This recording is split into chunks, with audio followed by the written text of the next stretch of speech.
अच्छा वाले साहब, हमारा क्योंकि बुनियादी मकसद तालीम का है और आपने एक बड़ा अच्छा बैकग्राउंड सारा बता दिया है। आपका जब ज़माना था तो उसमें बच्चे तालीम के अलावा खेलों में और यूनियन में, जैसे आप खुद भी सदर रहे यूनियन के, वो बड़ी हेल्दी एक्टिविटीज़ थी। उससे कौमें बनती हैं, एक डिसिप्लिन आता है बच्चों में जब वो एक्स्ट्रा करिकुलर एक्टिविटीज़ में भी हिस्सा लेते हैं। उस हवाले से आप ज़रा बताइएगा। देखिए, हर स्कूल में पहले, अभी मैं वो जो पहले आपको बात बता रहा था ना, वो उसको मुकम्मल करना, जो पैसे लेने गए थे, जैसे आप मुनासिब, छोटी सी बात है। जी जी, पैसे लेने गए तो ये जो साहब थे, ये पाकिस्तान में नंबर 2 थे उस वक्त जो साथ गए। इनका ऑफिशियल ओहदा कोई नहीं था। अच्छा, तो हमारे फाइनेंस मिनिस्टर बैठे हैं, एम्बेसडर बैठे हैं, तो ये भी साथ बैठे हैं। शेख जाहिद के पास कहा जी हमें पैसे चाहिए, हम मर गए, गरीब हो गए। और ये 80s की बात है। अच्छा, 88, 89 या 90 की बात, ये 90 की तकरीबन 90, हाँ 90 में इलेक्शन हो गए थे ना, उसके बाद की बात है। जी जी, उसके बाद 90 वाले इलेक्शन के बाद की बात है। अच्छा, साथ बैठे हुए थे तो शेख जाहिद ने पूछा कि देखिए हमारी भी डिफिकल्टीज हैं। डिफिकल्टी ये है कि अमेरिका अलाउ नहीं करता हमको, उनकी इजाज़त के बगैर हम भी कुछ नहीं कर सकते। तो आपकी कितनी ज़रूरत है, कितने पैसे आपको चाहिए? तो हमारे जो फाइनेंस मिनिस्टर हैं वो कहते हैं your highness $1 billion will be enough. $1 million, 1 billion, अच्छा, $1 बिलियन विल बी इनफ। और ये जो साथ साहब बैठे थे, साथ वजीर आजम के भाई थे वो। अच्छा, उस वक्त के वजीर आजम के भाई थे। उसको फाइनेंस मिनिस्टर इस तरह मारा, ओए 2 मांगो, ओए 2 मांगो। और शेख जाहिद को उर्दू भी आती थी, पंजाबी भी आती थी। ठीक हो गया। वेरी अच्छा, इंसल्टिंग है वो। कमिंग बैक टू एजुकेशन, जो आपने सवाल किया, जी जी, देखिए जैसे टीचरों का प्राइड होता था, वहाँ हमारे जब मैं पढ़ता था तो जो प्राइमरी स्कूल था ना, उसका कॉम्पिटिटिव एग्जामिनेशन होता था। 15-20 स्कूल, एरिया के 15-20 स्कूलों का इकट्ठा एग्जाम होता था प्राइमरी स्कूल से पास करने के लिए। जी जी जी, प्राइमरी स्कूल से। बिल्कुल। तो टीचर्स जो थे वो समझते थे उनकी जिंदगी जो है ना वो बच्चों के अंदर है। वाह, क्या बात है। बच्चों की परवरिश में है, बच्चों की किरदार साजी, बच्चों को जितना वो उजागर होंगे। अब मैं प्राइमरी स्कूल का एक छोटा सा वाकया बताता हूँ। हम उस वक्त इंस्पेक्टर ऑफ स्कूल्स आया करते थे, स्कूलों की देखना कि एजुकेशन कैसी है, सफाई कैसी है, करते थे। इंस्पेक्टर ऑफ स्कूल्स आते थे। बड़ी अहम चीज होती है। तो हर स्कूल की कोशिश होती थी कि हमारा इंस्पेक्शन बहुत अच्छी हो। तो फिर बच्चों को वो तैयार करते थे तकरीर करने के लिए, कोई आइटम पेश करो। तो मैं बहुत पतला सा होता था। अच्छा, तो मैंने अपने बड़े भाई साहब की निक्कर पहनी, अच्छा, और रस्सी डाली, अच्छा, पतला था। तो मैं तैयार हो गया तकरीर के लिए। तो मैंने एक तकरीर की, अच्छा, वो इतनी हिट हुई अच्छा, कि उसके बाद जब भी कोई मेहमान आता था ना मास्टर साहब के पास, कहते थे आप उत्तर तकरीर सुना। It became a hit. तो इतना, फिर हम एग्जामिनेशन गए, कॉम्पिटिटिव एग्जामिनेशन प्राइमरी स्कूल्स का होता था इकट्ठा सेंटर में जाके। जी बिल्कुल। तो वहाँ कंपटीशन में प्रोफेसर जो था उसकी जान जाती थी कि कंपटीशन करना, और कितने बच्चे हमारे पास होते हैं, कितने अच्छे नंबर लेके जाते हैं। वो अपनी जिंदगी उन्होंने वक्फ की होती थी एजुकेशन के लिए। सही बात है। भुट्टो साहब ने जितो मेहरबानी की, एजुकेशन को पॉलिटिकल कर दिया, एजुकेशन को ये कर दिया, तो सत्यानाश हो गया। जी जी, हमारे, I was always a student leader in the class. अच्छा, ऑलवेज। अच्छा, अब मैं बताता हूं, मैं हाई स्कूल में क्या करता था, हेड ऑफ द क्लास। मैं लड़कों को सजा भी देता था जो होमवर्क नहीं करके आता था। यानी आप मॉनिटर थे क्लास Yes. के? अच्छा, मैं मारता भी था उनको कि तुम भाई अपना होमवर्क करके दे। अच्छा, फिर जब मैं 8वीं जमात में था तो मैंने एक कोड ऑफ कंडक्ट बनाया। सर्दियों का मौसम था तो मस्जिद साथ थी, तो जोहर की नमाज हमने पढ़नी होती थी। अच्छा। तो मैंने कोड ऑफ कंडक्ट बनाया कि सुबह से लेकर शाम तक हाँ। ये क्लास जो है हाँ। We will follow the rules. अच्छा। अगर बाहर जाना है तो लाइन बना के जाएंगे, अच्छा। मस्जिद में जाना है तो वक्त पे जाएंगे, वाह। हर लड़का जो है अच्छे कपड़े पहन के आएगा, होमवर्क करके आएगा, और मैंने फाइन रखे हुए थे, 10 फाइन थे मुख्तलिफ। अच्छा, मसलन 10 फाइन, अच्छे कपड़े नहीं पहने तो इतने फाइन, होमवर्क नहीं किया तो इतना फाइन। यानी पैसों का होता था पैसा या आप कुछ और पैसे का फाइन। अच्छा। फिर मैं फाइन करता था, सारे लड़के देते थे, जो नहीं करके आते थे देते थे। अच्छा। फाइन देते थे। अच्छा। और फिर मैं क्या कहता था, 2 महीने के बाद एक पार्टी कर लेते थे, सारे एंजॉय उन्हीं पैसों से उन्हीं पैसों पार्टी कर लेते थे, सारे एंजॉय करते थे। बात हैं? ये तो बड़े मजे की बात है। तो इस तरीके से हमने पास किया, हाँ, और इतनी शान थी हमारे उस्तादों की, जी। और इतनी शान थी, जितनी स्कूल का रिजल्ट आना, जितनी बात आना। हाँ। तो ये भुट्टो साहब ने कमर्शलाइज कर दिया। अच्छा, तो उसके सत्यानाश बाद अब एक और मुसीबत आई है वाला साहब कि अब एकेडमियाँ खुल गई हैं। अब बच्चा 3 बजे स्कूल से आता है, फिर एकेडमी चला जाता है, ना उसके बाद खेलने का टाइम है ना कुछ है, और वो वहाँ रट्टे लगवा रहे हैं और उनके बोर्ड के साथ मिल मिला के बच्चों के नंबर भी बढ़ाते हैं। तकलीफ इन सबको होती है जो कोई बात करें तो। हाँ। जब से ये पॉलिटिकल सिस्टम शुरू हुआ है, हाँ। जब से पॉलिटिकल सिस्टम हुआ जी, है, जी। पहले सब स्कूलों के पास प्लॉट्स होते थे। हाँ, खेल के प्लॉट होते, ग्राउंड लाती थे। हाँ। ये जो हुकूमतें आई हैं, इन्होंने सारे ग्राउंड्स को प्लॉट करके बेच दिया है, एमएनएस को अलॉट कर दिए हैं, एमपीए को अलॉट कर दिए हैं। इसका मुजरिम कौन है? ये पाकिस्तान के सियासतदान है, 88 से लेके। बिल्कुल बिल्कुल। उससे भुट्टो साहब नहीं ये काम करते थे। हाँ। भुट्टो साहब नहीं करते थे, पीपल्स पार्टी भी नहीं करते। उसके बाद तो पागल हो गए ना पीपल्स पार्टी वाले, सारे लिबर्टी मार्केट में आकर, ये जो नया विंग बना लिबर्टी मार्केट का, ये पीपल्स पार्टी वालों ने सारा अलॉट करवाया था अपने नाम पे। तो ये इन्होंने तबाह बर्बाद कर दिया। बिल्कुल। अब जिस बच्चे की एक्सरसाइज नहीं कोई होगी, जिस बच्चे की ट्रेनिंग नहीं हुई, उसने करना क्या है? उसने क्या करना? उसने क्या करना है? उसमें डिसिप्लिन भी नहीं आएगा कभी। कुछ डिसिप्लिन कैसे आना? वो उस्ताद आता है, वो सुबह हल जला के आता है अपने घर में, काम करके आता है, स्कूल में आता है, कुर्सी पे बैठ के सो जाता है। बिल्कुल बिल्कुल। I am going to give you a special program today कि how we can come back and make this nation. हाँ, ये अभी नहीं, और सवाल कर लें। अच्छा। मैंने प्रोग्राम देना है। अच्छा। और मैं उसको इनिशिएट खुद करूंगा विद माय ओन इन्वेस्टमेंट। ठीक बात। दुआ करें। अब मैं आपको, हमें एक रेवोल्यूशन चाहिए एजुकेशन में। जी हाँ, ये बताइए। बड़ा सिंपल तरीका है, कोई अगर करना चाहे तो, अगर करना चाहे तो। मैं आपसे प्रॉमिस करता हूं कि इंशाल्लाह इसका मॉडल सितंबर से, इस साल सितंबर से एक मैं मॉडल्स इस तरह के 3-4 स्कूल में खोलूंगा, ये जो मैं मॉडल आपको बता रहा हूं। अच्छा। पाकिस्तान की सिर्फ और सिर्फ अगर बचत है तो इस प्रोग्राम में है।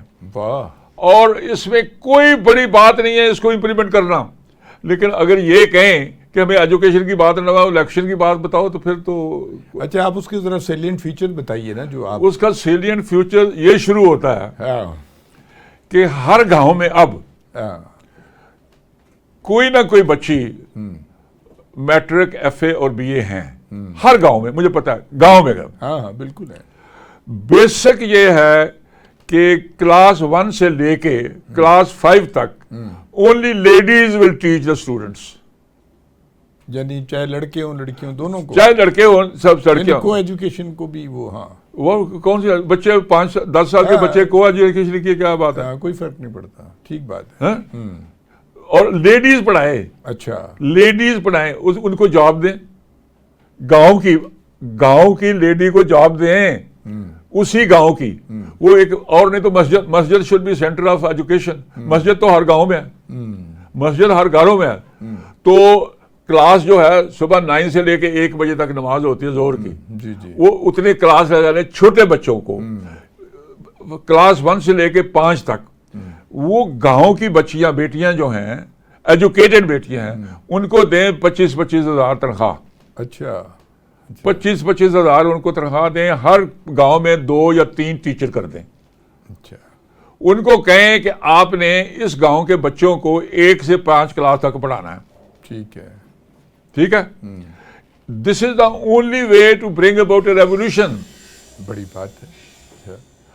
टीचर बेचारा वो सुबह हल चलाता है अपना गांव का, अपने काम करता है, मरबे में जब ज़मीन खुद होता है, गांव के कपड़े गाय भैंस के लिए खुराक जैसा करता है, फिर क्लास में आके तो वो सो जाता है और फिर डंडे मारते हैं बच्चों को।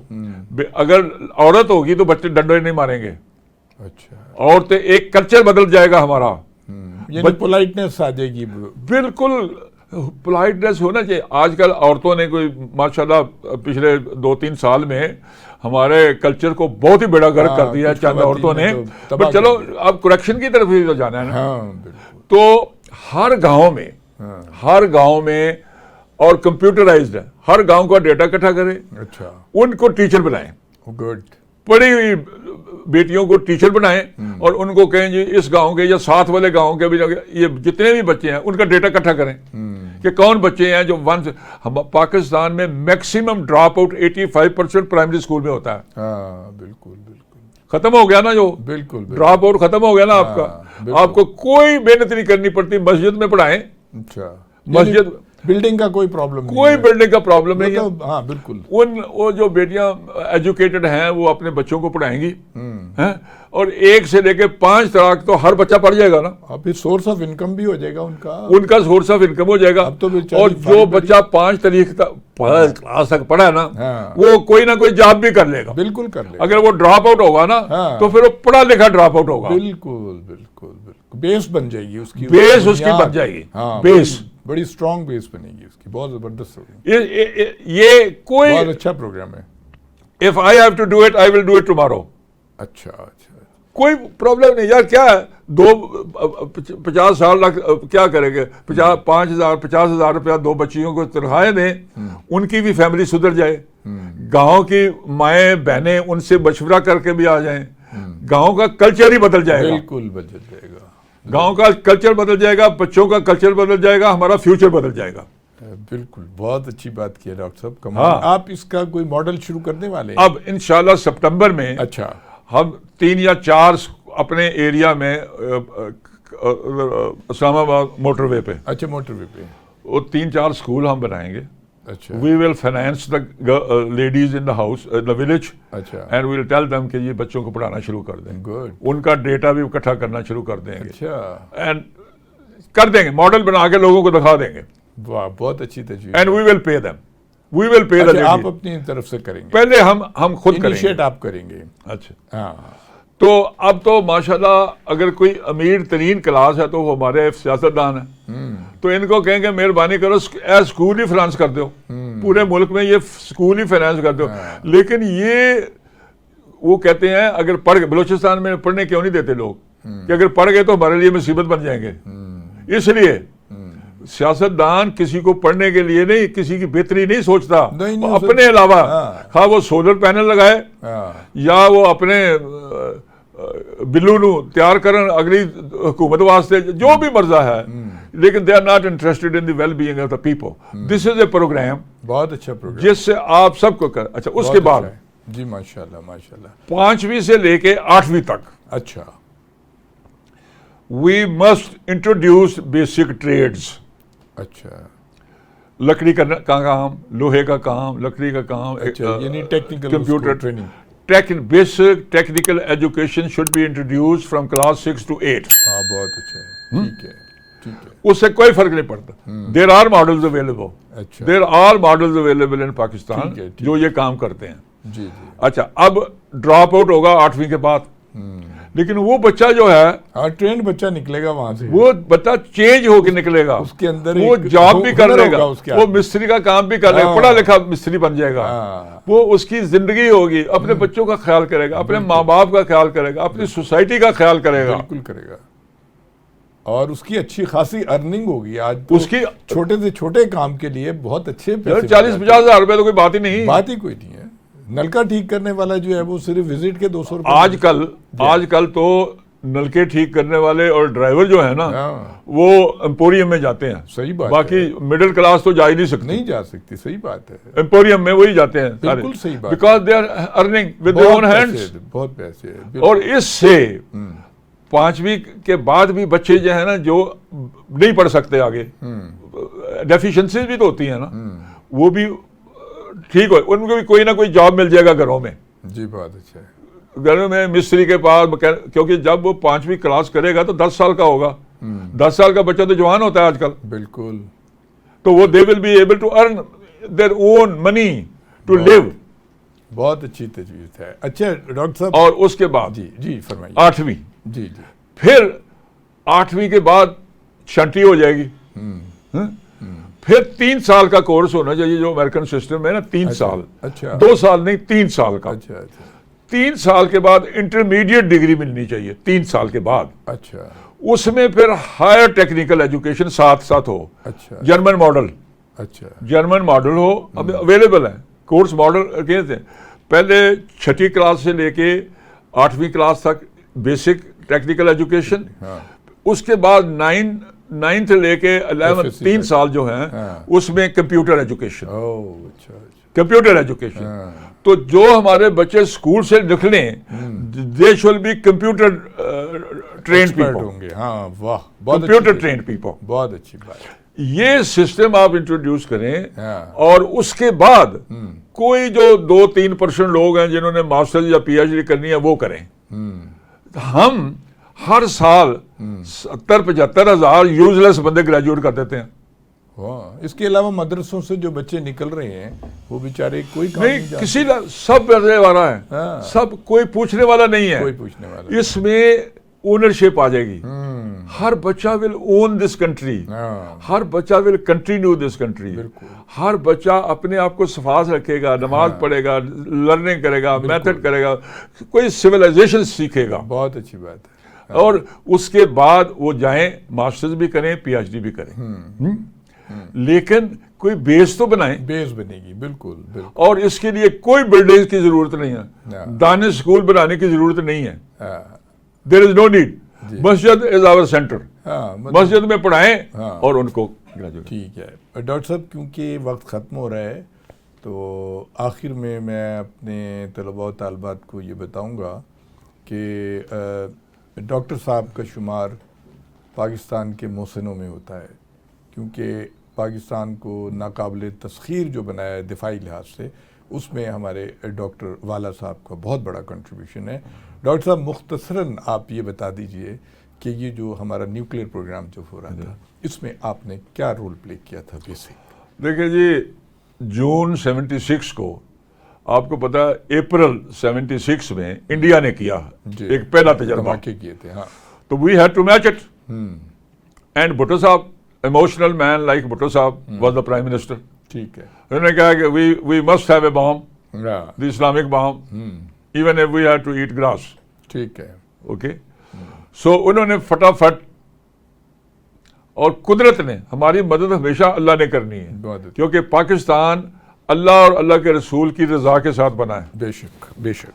तो उन्होंने फटाफट उसी वक्त सीन पे डॉक्टर कदीर खान साहब भी आ गए। जी। वो तशरीफ लाए। डॉक्टर कदीर साहब मेटलर्जी के एक्सपर्ट थे, और मेटलर्जी की सारी बात होती है। जी। अच्छा, वो लकीली आके उन्होंने भुट्टो साहब को खत लिखा कि मैं I have this program. Bhutto sahab ने कहा ना न्यूक्लियर बॉम्ब, उन्होंने कहा जी I have the program, I can help to make the bomb. तो भुट्टो साहब ने, डॉक्टर कदीर साहब उस वक्त एटॉमिक एनर्जी कमीशन में थे मुलाजिम। जी बिल्कुल। तो भुट्टो साहब से मुलाकात हो गई। भुट्टो साहब ने फैसला कर लिया कि न्यूक्लियर बॉम्ब बनाना है, और उसके लिए एडमिनिस्ट्रेशन भी तो चाहिए थे ना। It's a big task, big money.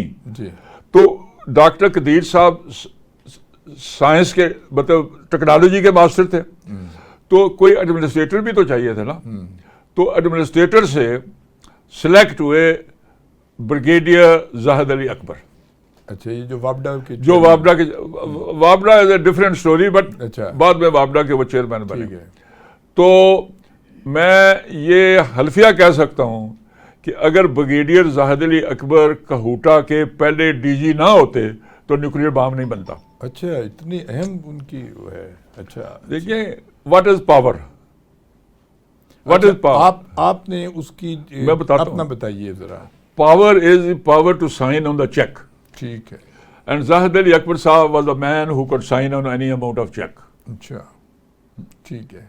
Money की कोई प्रॉब्लम नहीं थी, मनी की कोई प्रॉब्लम नहीं थी। भुट्टो साहब was at the helm of affairs, all the money will be given. लेकिन एक गद्दार आदमी था जो चेयरमैन था एटॉमिक एनर्जी कमीशन का, जिनको कहते हैं मुनीर अहमद खान। अच्छा, ही वाज भुट्टो साहब, जब जनरल ज़िया ने उनको आखिरी एक्सटेंशन दी, क्या मुश्किल आ रही है?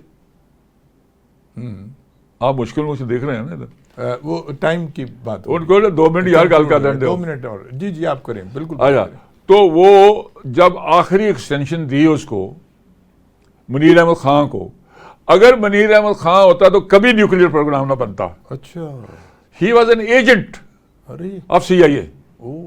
उसकी बीवी अमेरिकन थी, फॉरेनर थी बीवी उसकी। ये तो बहुत बड़ा इंकशाफ कर रहे हैं। अच्छा, तो उसने नहीं बनने देना था। वो डॉक्टर कदीर साहब को और जनरल, ये organisation was under the Pakistan atomic energy commission. ठीक, तो वो मुनीर अहमद खान को अपॉइंटमेंट ही नहीं देता था मीटिंग के लिए। और भुट्टो साहब वांटेड द बॉम्ब यस्टरडे, अच्छा, मतलब जो गुजरा हुआ कल, मुझे उस वक्त बॉम्ब चाहिए। तो मैं जनरल जाहिद अली साहब को कहूँगा, जनरल जाहिद साहब को ब्रिगेडियर थे उस वक्त, उनके वो अच्छे थे, ही वाज वो क्लोज टू ज़िया-उल हक। अच्छा, तो उन्होंने जाके कहा कि जी prime minister wants the bomb yesterday, और चेयरमैन एटॉमिक एनर्जी कमीशन तो हमारी बात ही नहीं सुनता, बात ही नहीं करता। तो ज़िया-उल हक को मैं personally I don't like him at all, लेकिन ये एक खूबी हो सकता है अल्लाह ताला उसके गुनाहों को अल्लाह ताला माफ़ करने वाले हैं। उसने कहा Zahid immediately Imtiaz was the military secretary to Bhutto sahab, general Imtiaz गुजर। हाँ, तो कहा जाके अपॉइंटमेंट लो। अच्छा, वो हो गए, भुट्टो साहब ने जाके, भुट्टो साहब, डॉक्टर कदीर और जनरल जाहिद अली अकबर, ब्रिगेडियर जाहिद दे गए भुट्टो साहब के पास। वो कहा जी हमें टाइम ही नहीं देता, तो आप बॉम्ब कैसे बनाएंगे यस्टरडे? भुट्टो साहब ने फौरन एक नई क्रिएशन कर दी ऑर्गेनाइजेशन की। अच्छा, अच्छा, वो डॉक्टर कदीर साहब के नाम पे ऑर्गेनाइजेशन बनाई, इंडिपेंडेंट, और 3 लोगों की कमेटी बनाई who will be responsible for all matters relating to Kahuta. अच्छा, गुलाम इसाक खान, AGN काजी एंड आगा शाही। अच्छा, और उनको ये कहा, दोनों को कहा कि they will contact you after 3 days, they will contact you, somebody will contact you. तो वो कमेटी बन गई, तो उन्होंने बुलाया। तो जाहिद अली अकबर साहब ने सारी जो पावर होती है ना, पावर बाकी सारी ज़बानी होती है, चेक साइन करने की पावर होती है, दैट इज। तो इधर तो इतनी पावर चाहिए थी कि हिसाब किताब कोई नहीं, PC1 कोई नहीं बनना। अच्छा, तो इन्होंने जाके अपनी प्रेजेंटेशन की इस कमेटी को। अच्छा, तो गुलाम इसाक खान साहब कहते हैं ब्रिगेडियर तुम्हारा दिमाग खराब है, इतनी पावर तो हमने वजीर आज़म को भी नहीं दी हुई। अच्छा, उसने कहा मुझे पावर चाहिए साइन करने की, उसने कहा इतनी तो हमने वजीर आज़म को भी नहीं दी हुई। उसने कहा जी अच्छा अगर नहीं है तो मैं I can't do this job. ठीक है। अच्छा, जब उसने ये कहा था 3 मिनट में सब ने साइन कर दिए। अच्छा, this is how the history of Kahuta started. अच्छा, आप अपना बताइए ना कि उसकी डिजाइनिंग में अपना जो रोल था। जून 20, अब प्रोजेक्ट को डिजाइन भी तो करना था जी ना। बिल्कुल, प्रोजेक्ट की हर चीज, it's a very sensitive project. तो 20 जून 96 को मैं प्रोजेक्ट का कंसल्टेंट अपॉइंट हो गया, exclusive consultant for the whole project. अच्छा, माशाल्लाह, exclusive. Okay, I designed everything about Kahuta. उस वक्त एक एटॉमिक एनर्जी कमीशन से बंदा था जो उन्होंने लगाया हुआ था ब्रिगेडियर जाहिद अली अकबर के साथ। तो वो क्रैक आदमी था, एक क्रैक आदमी था। मैंने उसको 2 हफ्ते में निकलवा दिया। मैं कहा जी ये अगर रहा तो कहूटा नहीं बनता। अच्छा, 2 हफ्ते में मैंने उसको छुट्टी करवा दी। अच्छा, उसके बाद I was responsible to design everything. Okay, मुझे पूछता है, हालांकि वो मेरा क्लास फेलो, तो मैं प्रेसिडेंट था इंजीनियरिंग यूनिवर्सिटी का, तो उसको हम चूहा कहते थे। अच्छा, हैं, तो मुझे पहचानने से इनकार कर दिया। अच्छा, वो गवर्नमेंट का मुलाजिम था, मैं तो गवर्नमेंट की नौकरी कभी की ही नहीं। मैंने कहा ठीक है, अगर नहीं तो ना सही। मुझे पूछता है कि जी ये तो बड़े सेंसिटिव फ्यूम्स होते हैं, ये तो बड़ा मुश्किल प्रोजेक्ट होता है, तो आप कैसे डिज़ाइन करेंगे? मैं कहा जी कोई इनोवेशन नहीं करेंगे, जैसे सारी दुनिया करते हैं उसी तरह करेंगे। अच्छा, क्या दफ़ा हो। अच्छा, 1-2 हफ्ते में मैंने उसको निकलवा दिया इस प्रोग्राम से। अच्छा, उसके बाद हमने वहाँ बैठ के, वहाँ एक छोटा सा पीर होता था, मैं वैसे पीरों के खिलाफ हूँ, टोटली पीरों के खिलाफ हूँ, लेकिन वहाँ बैठ के हमने ड्राइंगें बना के अच्छा। वी परफॉर्म्ड एवरीथिंग वाह। According to the requirement of doctor Khan वाह, एंड जनरल ज़ाहिद अली अकबर। अच्छा, मैं बहुत दफ़ा डॉक्टर कदीर खान के साथ ट्रेवल किया मैंने, फ्रॉम पिंडी टू प्रोजेक्ट। अच्छा, मैं तो हर वक्त जाना होता था, रिस्पॉन्सिबिलिटी, और the whole team was outstanding. अच्छा, तो माशाल्लाह, मैंने कह दिया कि जनरल ज़ाहिद अली अकबर ना होते तो कौटा नहीं बनता। He was such A aggressive, such a positive person. अच्छा, As far as that stage is concerned, I don't talk about WAPDA, forget it. WAPDA is a place which pollutes everybody. तो इस तरीके से काम किया हमने, और हम 1983 में we had become a nuclear power. अच्छा, बन चुके थे टाइम। हम बन चुके थे। अब इनको यही ना बताया कि ये इसके 2 हिस्से हैं, अगर ये बैटरी है, अगर मैं बैटरी ना पाऊँ तो नहीं चलता ना, लेकिन अगर मैं बैटरी पाऊँ तो रेडिएशन शुरू हो जाती है। ठीक है, तो वो पार्ट्स भी रखा जाता है। We needed few days to assemble it and था इंडिया।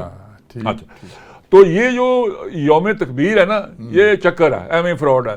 इज्जत दे दो, सबको दे दो, मुझे नहीं फर्क पड़ता, सबको इज्जत दो, लेकिन ये हमने करना ही करना था, क्योंकि इंडिया ने, अमेरिका, इंडिया, इसराइल, इन्होंने कहा इनके पास खाने के पैसे तो नहीं है, ये बम कैसे बनाएंगे इनको जरा, और तो इंडिया ने एक और एक्सपेरिमेंट कर दिया। इंडिया ने और we had to answer it to prove that we are a nuclear power. उसके लिए वहां टनल बन चुकी थी पहले ही, हर चीज तैयारी थी।